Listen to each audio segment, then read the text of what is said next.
জীবনে ভালো থাকতে কি অনেক বেশি টাকার প্রয়োজন? হ্যাঁ, টাকার প্রয়োজন। তবে অনেক বেশি টাকা না থাকলেও ভালো থাকা যায়। টাকা দিয়ে প্রয়োজন মেটানো যায়, টাকা দিয়ে বিলাসিতা করা যায়, কিন্তু টাকা দিয়ে কখনো সুখ কেনা যায় না। মানুষ ছাড়া পৃথিবীতে আর কোনো প্রাণীর টাকার দরকার নেই। মানুষ যখন তার প্রয়োজনের চেয়ে বেশি আশা করে, তখনই মানুষ অসুখী হয়।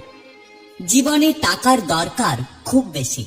টাকা ছাড়া জীবন পুরোপুরি অর্থহীন। ন্যূনতম শ্বাস প্রশ্বাসটুকু চালু রাখতেও টাকার প্রয়োজন।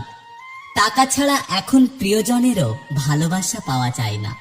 সবাইকে খুশি করতে গিয়ে দেখবেন টাকা টাকা করে জীবন শেষ। টাকার দরকার আছে, এটা যেমন ঠিক, তবে এর একটা সীমাবদ্ধতা আছে। সীমিত টাকার মধ্যেও ভালো